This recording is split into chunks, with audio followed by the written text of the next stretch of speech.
Participants then get to Borneo aboard an Antonov jet, that's a Russian cargo jet, chartered by Polar Running Adventures. On boarding the Antonov, I discovered that its sparsely windowed interior hadn't been cleaned in decades. The seats flattened forward like cheap folding chairs, luggage was piled in the back, blocking the emergency exits, and signs instructed disembarking passengers to hold the rope before jumping out. Clearly, this plane lacked FAA safety certification. I thought you would like that one. But I wasn't intimidated enough to give up my seat. After we touched down at Borneo, my fellow passengers applauded.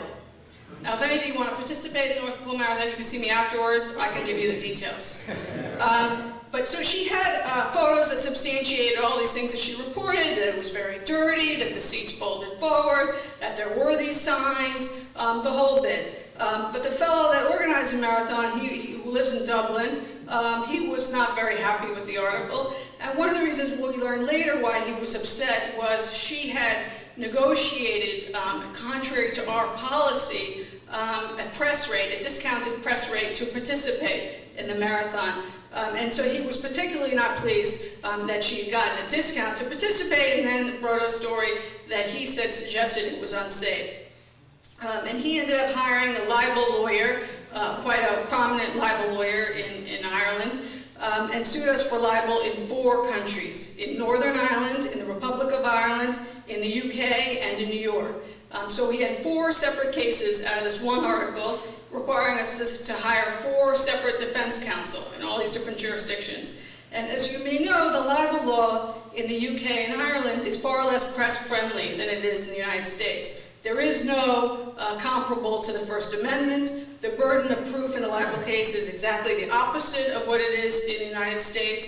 Here in the United States, if you sue for libel, you have the burden of proving that the statement you're challenging is false. In Ireland and in the UK, it's exactly the opposite. The defendant, that is the publisher, has the burden of proving that what they published is true. Also significant in the EU jurisdiction, a plaintiff can sue you in any jurisdiction in which they claim to have a reputation. So that's how you can end up with a situation with multiple lawsuits. And the plaintiff's lawyer, in our case, engaged in something that he's done in many cases, which is he sues the publishers in multiple jurisdictions so that he can extract a settlement. So it becomes very expensive.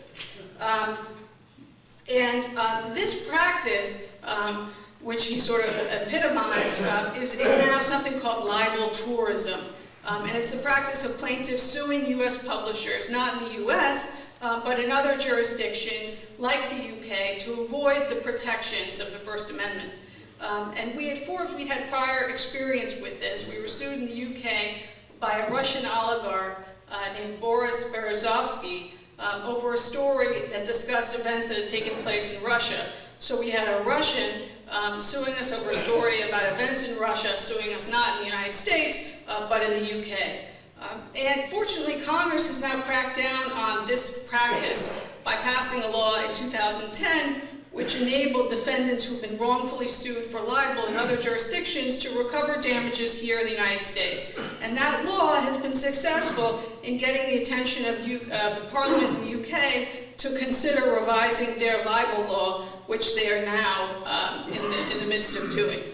So back to the North Pole Marathon case. The plaintiff quickly withdrew the case that he had filed against us in the United States because he realized that that was not going to go anywhere and it would be quickly dismissed and in our favor. We also got him to agree to consolidate the other cases and to pursue just one action in Northern Ireland.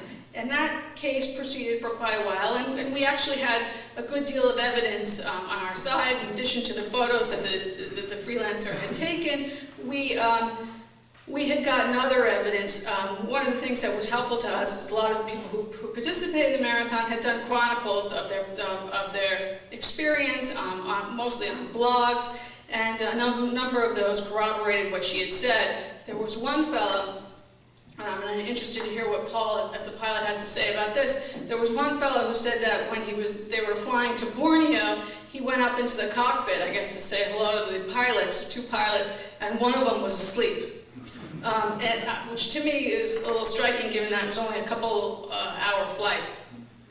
So we had some good evidence, but that said, our Irish lawyers were very pessimistic about our chances for success in Northern Ireland, and they encouraged us to settle, and ultimately we did settle because of the expense of the continued legal fees. But we were never very pleased with the advice that we gotten from our lawyer in Ireland, and we always felt that he was a little bit too cozy with our adversary.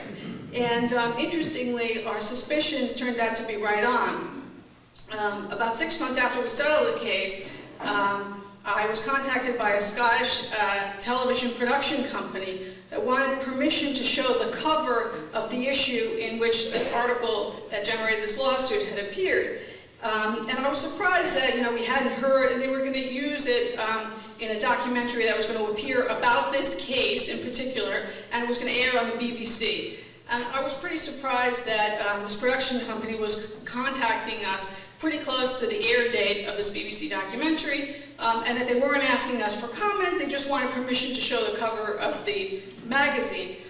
So I contacted our Irish lawyer to ask, I sent him an email saying, do you know anything about this BBC documentary? I'm kind of surprised that they're just contacting us now to ask us for permission. And I don't hear back, and then a couple days later, I'm checking my email, and I see an email from our lawyer, but it's not addressed to me. He sent it to me by mistake, but it was actually addressed to our adversary, and he says in it, Paul, you know that footage that we watched in your office last week? You need to get that deleted right away.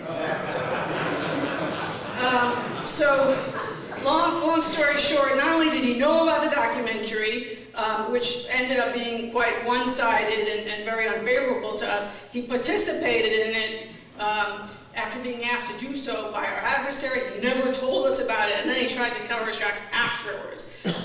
So if we're ever sued in Ireland again, we're not using him.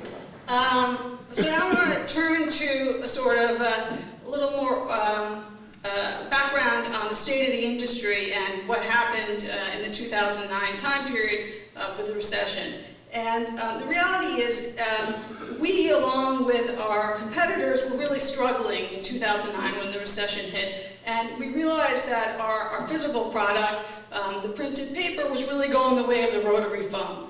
That circulation and advertising for print were declining, but that no one had really figured out a way to generate the same level of revenue from online content. And one of the reasons for that, a principal reason, is that the internet had broken down the barriers to entry. It made it very simple for anybody to become a journalist, and no one really seemed to know how to value the product anymore. It used to be based on scarcity and on limited choice, but the internet changed all that. Under the old model, newspapers and magazines had two streams of revenue, right? You have the readers that purchase the publication, and you've got the businesses that pay to reach those readers with advertisements. And it used to be that recessions would come and go, that the ad pages would go up and go down, but nothing really disturbed the basic business model. But then around 2009, when the recession hit, the economics of online publication really changed the game forever. Initially, almost all publications decided to offer free access to their online content, and that decision over time began to cut into their print circulation. They should have been able to make up for it, the decreased circulation that is through advertising. And the general rule is that about 80% of revenues come from advertising. And the publications thought they'd be able to make more money from the ads online because the audience is infinite. It's far larger than you have for the printed publication. The problem is that online ads sell at a fraction of those for print.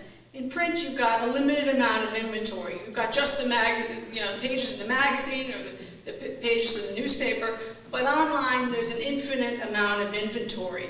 And so the revenues were declining drastically, both for print and for online, because of this unlimited inventory. And for some publications, and New York Times is one example, and the Journal, their answer has been to put up a paywall and to start charging for their content online. For us, that would be very difficult because we recognize that we're not the paper of record, we're not the New York Times or the Wall Street Journal, and it's not really a sustainable model for us. So the strategy that we chose to pursue instead is something that we call entrepreneurial journalism. And it's the brainchild of our editorial director, who's a fellow named Louis Dvorkin.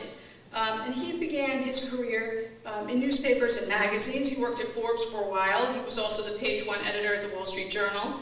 And then he moved to AOL. And then he moved to, started his own startup called TrueSlant. And it was at TrueSlant that he pioneered this business model that he called entrepreneurial journalism. And then Forbes bought TrueSlant and brought him on board to run our editorial operations. And his idea, the essence of his idea, was to use technology to create what he calls the new newsroom. And that is a newsroom without any of the expensive editorial hierarchies of the traditional model. So you have writers that produce, create, and program their own content. And this is what reduces the cost structure substantially. The old newsroom are high-cost, inefficient content creation operations that cannot be sustained by ad revenue in the digital world. And that's because, as I mentioned, the revenue from ads online is a small fraction of the print ad rates. Not only is there infinite inventory, but businesses, advertisers have a lot more choice with their online ads. The ads can be far more targeted. You've probably seen this when you get ads that are targeted directly to something that you're looking for. And the advertisers can also have the ability to track who is clicking on their ads, and they can pay according to the number of times that their ad is viewed. Typically they pay by a metric which is called CPM. That's the cost per thousand of ad impressions. And on our websites, the home page can get a premium ad rate, but the pages of individual articles typically sell for just pennies or nickels. I mean, it's really small numbers. So given these economics, we decided to shift our strategy to keep our production costs low and our traffic high so that we can collect enough pennies and nickels to make it profitable. So our new newsroom is a low-cost newsroom that produces quality content, but in tremendous volume. We're now generating over 20 million page views per month, and the goal is to get that up to 35 million over the course of the next few months. You're probably familiar with some other online publications that are also embracing this model. The biggest success story on that front is the website called The Huffington Post.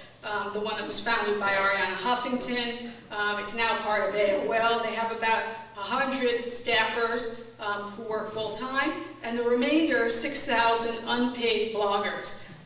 That website, Huffington Post, was sold to AOL last year for $315 million. Now that's in sharp contrast to Newsweek, the 80-year-old publication that was sold last year for $1.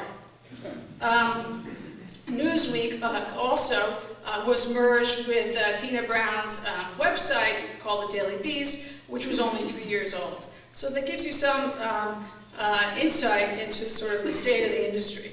On our site, most of the traffic that comes in to read our articles do not come in through the home page. Typically people come in through side doors like blogs, they come in through social networking sites like Facebook,